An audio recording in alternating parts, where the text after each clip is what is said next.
කොච්චර මහන්සි වුණත් සල්ලි අතේ රැඳෙන්නේ නැහැ එකම තැන වගේ හිර වෙලා කියලා සමහර වෙලාවට හිතනව නේද? හොඳයි අපි මේ කාරණාව ගැන ටිකක් ගැඹුරින් බලමු.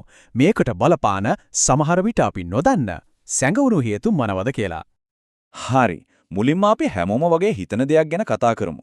ගොඩක් දෙනෙක්ට හිතෙන්නේ අනේ මගේ පඩිය මදි ඒකයි ප්‍රශ්නය කියලා. ඒත් ඇත්තටම ප්‍රශ්නේ තියෙන්නේ එතනද? ආදායම විතරමද හේතුව? මේ මූලාශ්‍රයේ කියවෙන විදිහට නම් ප්‍රධානම ගැටලුව ලැබෙන ආදායම නෙවෙයිලු. ප්‍රශ්නේ තියෙන්නේ ඒ මුදල් පාලනය කරන විදිහේ. ඒ කියන්නේ සමහර වෙලාවට අපිටත් නොදැනීම ඇඟට එන සමහර පුරුදු තියෙනවා. අන්න ඒ පුරුදු තමයි අපි මේ මූල්‍යමය අමාරුකම් වල හිර කරලා තියෙන්නේ. ඉතින් මොකද්ද මේ කියන සැබෑ උගුල? අපිව මේ මූල්‍යමය අමාරුකම් කියන චක්‍රයේ ඇතුළෙම තියාගෙන ඉන්න ඒ දේ මොකද්ද කියලා අපි දැන් බලමු. මේ මූලාශ්‍රයට අනුව අපේ මූල්‍යමය දියුණුවට හොරෙන්ම පාර හරස් කරන ප්‍රධාන පුරුදු තුනක් තියෙනවා. ඔව් හරියටම තුනයි. මේව තමයි අපිව ඉස්සරහට යන නොදී පස්සට ඇදගෙන ඉන්න ප්‍රධානම හේතු. හරි. එහෙනම් අපි කෙලින්ම යමු පළවෙනි පුරුදුට. මේක තමයි ක්ෂණික සතුටේ උගුල. ඒ කියන්නේ යමක් දැක්ක ගමන් ඒ වෙලාවෙම ඕන වෙන එක.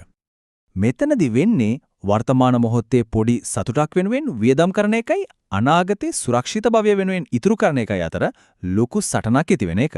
හිතලා බලන්න පඩිය අතට ආපු ගමන් අලුත්ම ගැජට් එකක් ගන්න ට්‍රෙන්ඩ් එකට යන්න කියලා අනවශ්‍ය දෙයකට වියදම් වෙනවද? ඒ කියන්නේ අනාගතය ගැන හිතලවට වඩා දැන් තියෙන తాවකාලික සතුටට මුල් තැන දෙනවද? මේක ටිකක් හිතන්න ඕන කාරණාවක්. මේ කියමනේ අදහස් වෙන්නේ ඇත්තටම සාර්ථකත්වය කියන්නේ බොහෝ වෙලාවට ෂණිකව ලැබෙන දෙයක් නෙවෙයි. ඒක ටිකක් පරක්කු වෙලා ලැබෙන තෘප්තියක්. ඒ කියන්නේ ලොකු ඉලක්කයක් වෙනුවෙන් පොඩි පොඩි දේවල් ටික කාලයකට අතාරින්න වෙනවා. අන්න ඒ ඉවසීම තමයි සාර්ථකත්වයට යන පාර. හරි අපි යමු දෙවෙනි පුරුද්දට. මේක තමයි අයවැයක් නැතිකම. ඒ කියන්නේ ලැබෙන්න සල්ලි වලට කිසිම ප්ලෑන් එකක් නැති එක. ඉතින්කෝ හරියට මැප් එකක් නැතුව කොහේ හරි ගමනක් යනවා වගේ තමයි මේක. ආදායම එනවා ඊත් වියදම් වෙන්නේ කොහොමද කොහෙදද කියලා කිසිම අයිඩියා එකක් නැහැ. අන්තිමට ඉතුරු වෙන්නේ මොනවද කියලාවත් දන්නේ නැහැ. හැබැයි පොඩි හරි අයවැයක් ඒ කියන්නේ ප්ලෑන් එකක් තිබුණොත් ආදායමෙන් මෙච්චරක් අවශ්‍යතාවලට මෙච්චරක් ආස දේවල් වලට මෙච්චරක් ඉතුරු කරන්න කියලා හැම රුපියලකටම වැඩක් පැවරෙනවා. එතකොට සල්ලි ගියේ කොහෙද කියලා හොය හොය ඉන්න ඕනේ නෑ. මේ මූලාශ්‍රයේ තව දෙයක් කියනවා. ඒ තමයි දැන් තියෙන AI tools වගේ දේවල් පාවිච්චි කළත් තමන්ගේ ආදායමයි වියදමයි ගැන අවධානයෙන් නැත්නම් ඒ tools වලින් කිසිව වැඩක් නැහැ කියන එක.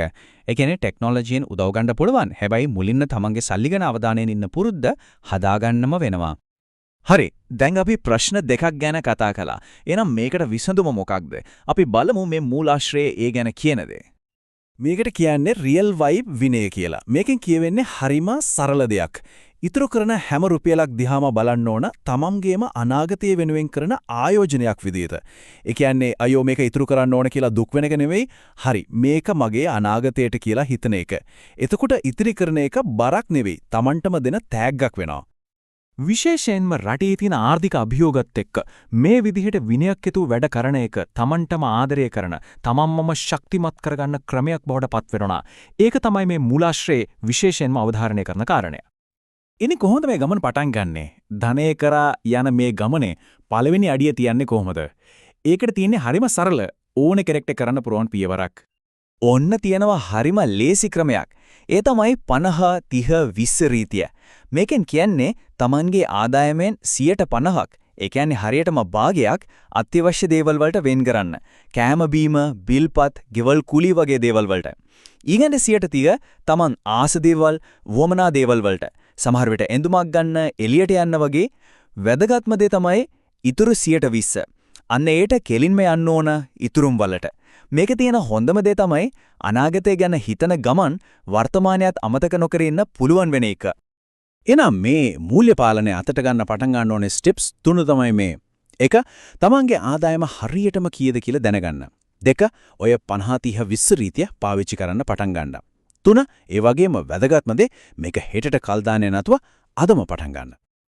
අවසාන වශයෙන් මතක තියාගන්න ඕන දේ තමයි ධනය කියන්නේ ලොතරැයියක් ඇදිලා ලැබෙන දෙයක් නෙවෙයි. ඒක හොඳ පුරුදු එකින් එක එකතු කරලා ටිකින් ටික ගොඩනගා ගන්න දෙයක්.